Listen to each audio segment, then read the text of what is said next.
예, 예, 오늘은 2021년 4월 23일 12시 한 10분 정도가 되었고요. 음력으로는 3월 10일이 되었습니다. 어느덧 이 봄이 이제 또 이렇게 아주 화사하게 지금 현재 봄을 맞이하고 있습니다. 세월이 흐르면서 가장 소중한 것은 하루하루 지나가고 있는 시간과 세월에 대해서 아껴 쓰고 시간의 소중함을 우리가 알았으면 좋겠습니다. 이런 것들을 생각하다 보면 집안에 일어나는 이야기라든지 부모와의 갈등, 자식 간의 갈등, 또 주변 사람들과의 갈등, 이런 것들이 다소 무마됩니다.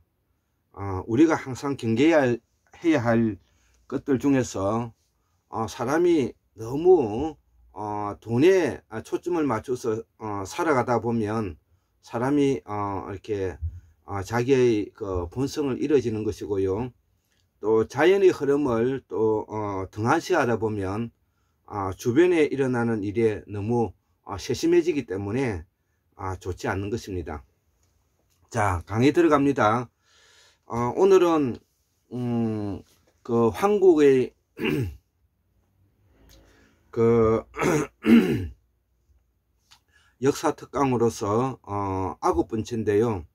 그러면 순다 시대, 순다 환웅 74,000년 전에 시작한 우리의 그 순다 대륙에 대해서 한번 설명을 해 보겠습니다.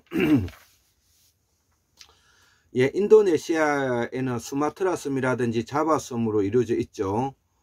동쪽으로는 여러 섬으로 연결되어 있어서 순다 대륙을 이루고 있는 것이고요.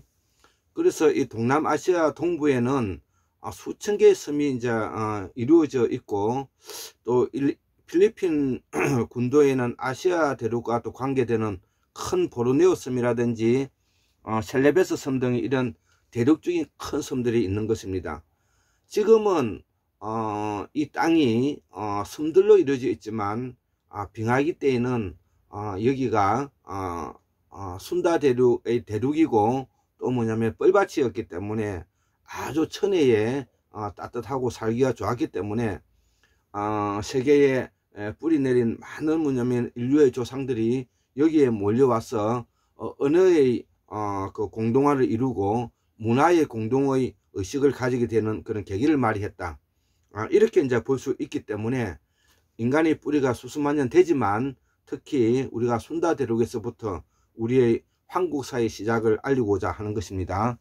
그래서 이 말레이 열도 서부의 이른바 순다 그 대륙붕에서는 이 침수 정도가 낮아서 큰 섬의 얕은 해안에 연결되어서 광대한 습지대가 전개되어 있고, 여기에는 무소떼뿐만 아니라 많은 그 열대성 그 식동물들이 와글와글 했던 것이죠. 그렇기 때문에 저는 이 소떼를 특히 상징하기 때문에 이 소떼의 모습이 마치 미꾸라지처럼 많았다, 이렇게 저는 표현해 보고 있습니다. 그래서 이 지역에 사라진 무대륙이라는 것은 바로 순다 대륙의 붕괴를 의미하는 것인데요. 여기서 우리가 나타난 것이 우리가 연꽃이 국화로 정해졌다는 것이죠. 그래서 74,000년 전에 인도네시아에서는 토바 화산이 폭발하여서 그 크기가 어마어마하게 큰데요, 제주도 크기만 하다는 것이죠. 길이가 529m나 되는 아주 대폭발이 있었는데, 이 토바 화산은 120만 년 전에서 시작해서 74,000년 전까지 4번의 큰 폭발을 거쳤다는 것입니다. 예, 그러면은 이 제주도와 크기만한 이 분화구가 생겼다는 것은 어마어마한 뭐냐면은 이 화산재와 더불어서 불기둥이 솟아났다는 걸 우리가 알 수가 있는 것이죠. 자, 그러면 여기에 몰려 살았던 사람들이 가장 먼저 느꼈던 것은 불구덩이의 세상이라는 것을 우리가 직감하는 것이죠. 그리고 이 불구덩이는 세상을 모두 다 녹이고 세상의 모든 이치를 태워버릴 수 있는 그런 어마어마한 것을 이때 우리는 깨달을 수가 있는 것입니다. 그래서 이 어마어마한 양의 화산재가 햇볕을 가리고 또 이것이 수천 킬로를 날아가서 아프리카의 상공에 머물면서 이 아프리카에 그 빙하가 오고 그 빙하로 인해 가서 거의 아프리카에 살기 좋았던 적도 부근에 살기 좋았던 사람들이 이 동쪽으로 뭐냐면은 그 이동을 시작했다고 우리가 볼 수 있지 않겠습니까? 그래서 이때 나타난 사상이 바로 뭐냐면 아비부타 사상인데요. 산스크리트로 아비부타라는 말은 설명을 해보면 이 피능가적, 피회복적, 피정복적, 압도 이런 이야기라는 것은 모든 것을 뭐냐면은 압도하고 모든 것을 정복해버리고 모든 것을 뭐냐면은 없애버리고 모든 것을 뭐냐면은 지워버리는 이런 것이 바로 아비부타는 것이. 그래서 우리가 생명의 근원처는 원래 그 자리로 돌아간다는 이 미륵불 사상이 바로 그 불덩이 사상이라는 것입니다. 그래서 미래에 올 미륵불은 다른 것이 아니라 불구덩이라는 것을 우리가 알고 있었으면 좋겠고요. 그렇다면 여기서 우리가 나타날 수 있는 것이 바로 광명사상이겠죠. 우리가 홍익인광 광명이세 제세와 이런 말을 하지만 이 광명사상은 이미 수수만 년 전에 남방에서 이미 있었던 사상이고요. 우리가 불교에서 가장 대표적으로 뽑는 이 그 비루자니불 광명사상도 바로 이때 있었던 것이고요. 더불어서 이거를 상징하는 것이 태양이라는 것입니다. 그래서 태양사상이 나왔고요. 태양궁전, 태양 신전들이 전 세계적으로 이렇게 지어진 것이고요. 이것이 해양조류를 타고 뭐냐면은 저 페루에까지 가고 불가리아까지 가서 태양신전이 1만 년 적어도 이전에 뭐냐면 이런 것들이 세워졌다는 것입니다. 그래서 우리가 이슬람교에서 알라신이라는 것도 태양을 상징하는 것이고요. 이러한 속에서 우리가 나타나는 것이 제사 지내는 천재 사상이 이제 나오게 되는 것이죠. 하늘의 제사 지는 걸 말하는 것입니다. 그래서 이 광명이 바로 태양 사상이고, 태양 사상이 바로 뭐냐면은 우리의 그 뿌리가 되는 것입니다. 사상의 뿌리가 되는 것입니다. 이는 바로 산스크리트 우주 창조설에서 나오는 우주만상을 두루두루 두루두루 모여서 깔려 있는 것이죠. 이 모두는 하나의 관계로 이루어져 있고, 이 관계는 유기적 화학적 원소로서 뭐냐면 유무기적 화학적 원소로 생명 인연으로 이루어져 있다는 것이죠. 이때 이미 뭐냐면은 가지고 있는 사상은 정령신앙이요, 모든 생명과 모든 근원에게는 신령스러움이 있다는 것이죠. 예, 이것이 뭐냐면 나중에 고대 국가로 넘어오면서 불교의 수나타 사상으로 발전되었는데요. 수나타 사상이라는 것은 산스크리트로 우리가 한자로 번역하면 공사상인데, 예, 이 공이라는 것은 뭐냐면은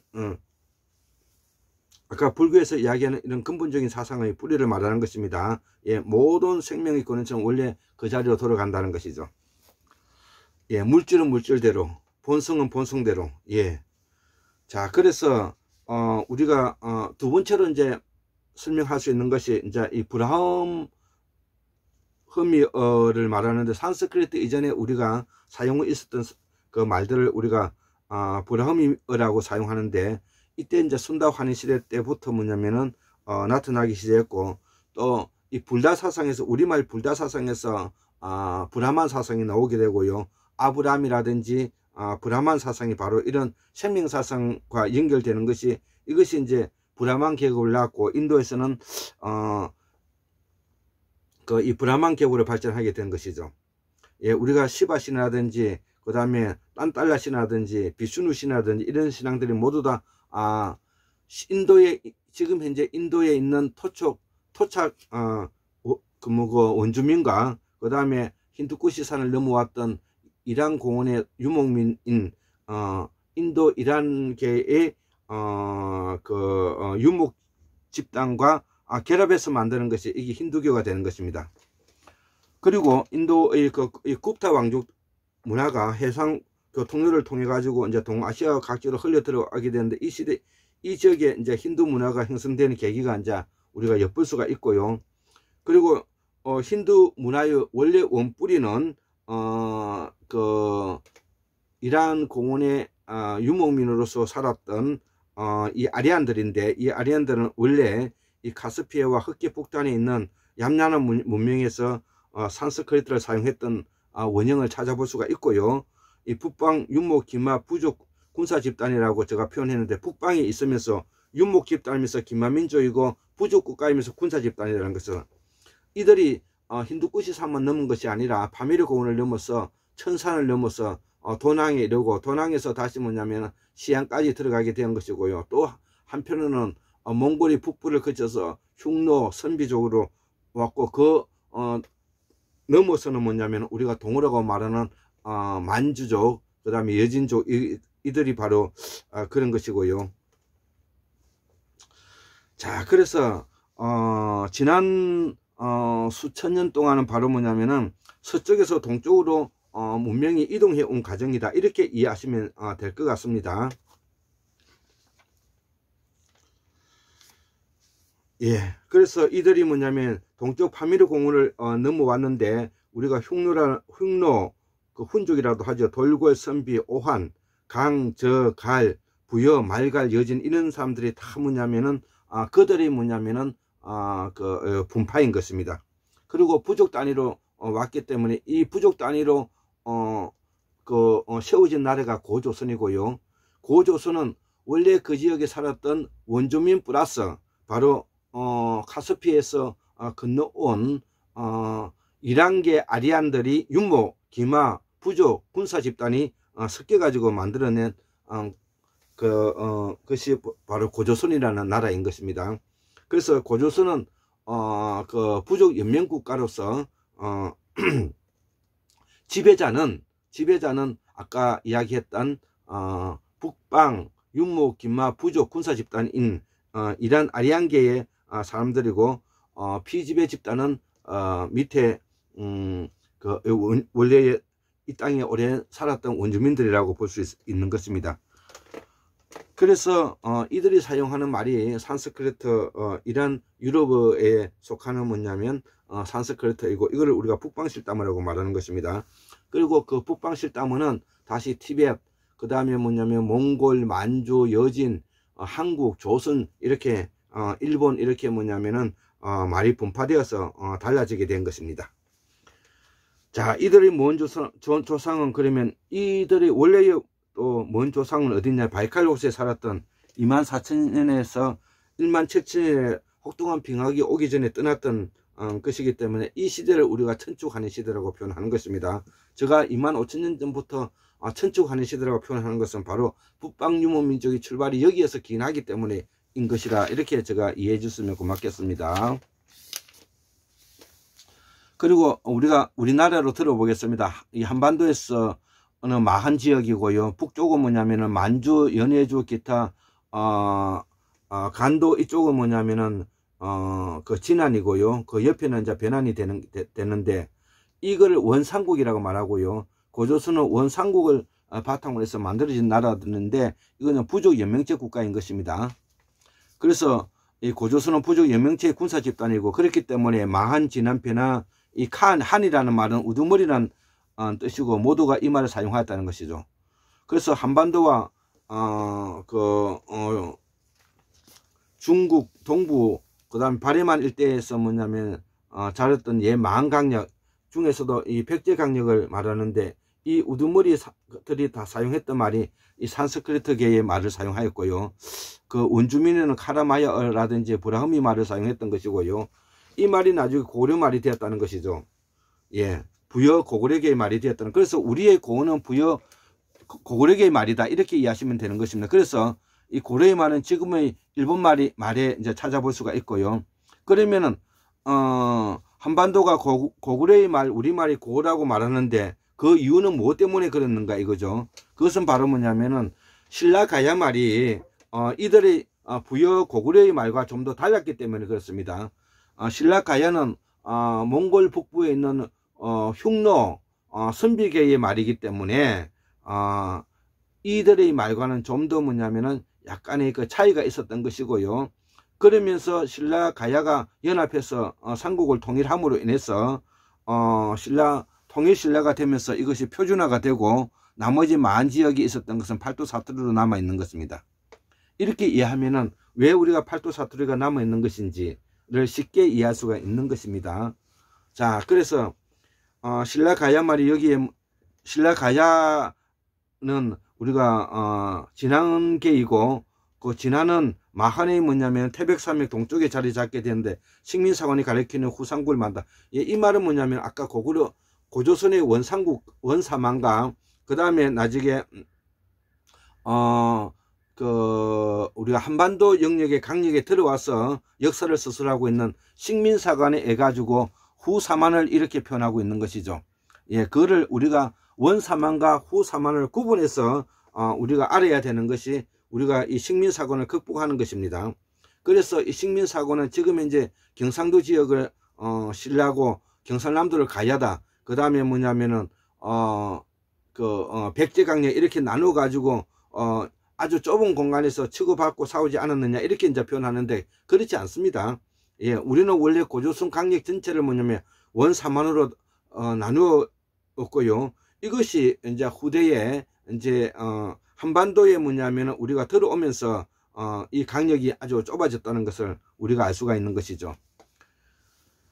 자, 이후에 고대 국가로 전환하면서 한나라 유방하고 이제 초나라 사람들을 모아가지고 지금 이제 중국 원주민들을 바탕으로 해서 지금의 중국이 세워졌죠. 예, 그래서 진나라 이후에 처음으로 뭐냐면 중국이 유방이라든지 그 다음에 황후라든지 이 사람들이 다 초나라 원주민 원뿔이지 않습니까? 예, 그래서 이들이 이제 중국이 이제 빠져나가게 되었고요. 우리의 원 뭐냐면은 한국사 역사에서 중국이 처음으로 이제 그 중국화에 독립된 나라로 이제 빠져나가게 된 계기가 한나라 때 유방 때다.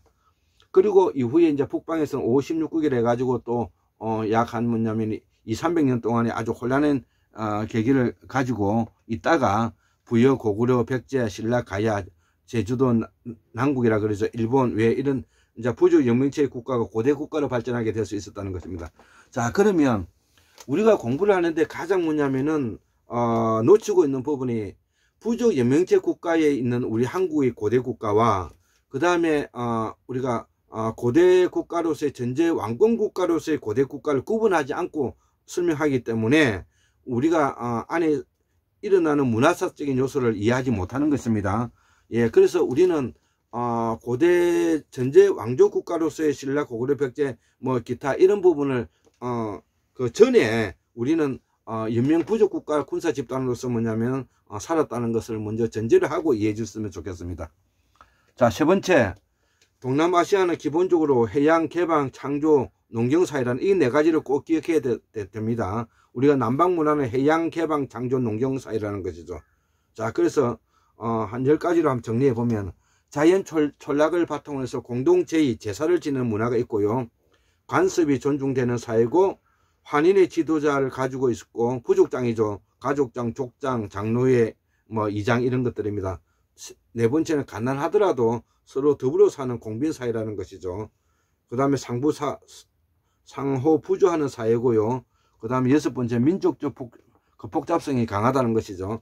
예, 우리도 마찬가지입니다. 일곱 번째 종교적 다양성이 강하고요. 여덟 번째 신앙과는 애니미즘, 정경신앙으로 이루어져 있고요. 정령신앙으로 이루어져 있고 그 다음에 아홉회 조상숭배 신앙이고요. 열 번째 그림자 연극이라고 해서 순다 환인 때부터 내려오는 조상숭배 사상인데 인류 문화사의 가장 큰 특징이 하나의 신앙 그림자 문자라는 것이 있죠. 남방에서는 이런 것이 이제 특색을 이루고 있다는 것이죠. 자, 고로 이 남방에서는 어떤 형태로 그러면 이 사상적 통일을 할 것인가? 바로 다령 다신 국가이고 이거를 뜻받치고 있는 것은 무사상이라는 것이죠. 그러면 무사상을 신으로 대접하고 사상의 신으로 대접하는 궁을 무신궁이라고 하는 것입니다. 그래서 우리는 원래 무신궁의 나라이고 무신궁의 그 사상을 가지고 있는 아주 다양한 해양적, 개방적, 창조적, 농경적 요소를 가지고 있다는 이야기인 것입니다. 자, 마지막 네 번째로 이 문화가 해양 조류, 흑조를 타고 큐수 해류를 타고 제주도와 한반도 서남부를 거쳐서 황해로 들어가고 그 다음에 가야문화권을 형성했고 여기에 이제 농경을 하면서 세계에서 가장 많은 고인돌을 우리 문화로 남겼고요. 태고사의 최고의 땅은 이곳이라는 것이죠. 어디냐? 제주도, 전라남도, 그 다음에 경상남도를 말하는 것입니다. 여기서 세계 민족 문명이 남아있는 것이고 너무나 당연하다는 것이죠. 그래서 제주에 있어서 산무사상인 도둑놈 없고 거지 없고 문이 없는 그런 극락세계를 꿈꾸면서 우리 민주화에 뭐냐면은 열기를 더욱더 뭐냐면은 왕성하게 우리가 발전시켜 나가야 되지 않겠는가. 예, 그렇게 생각하면서 정신없이 뭐냐면은 제가 이 글을 지금 현재 동상으로 올리고 있습니다. 예, 감사합니다.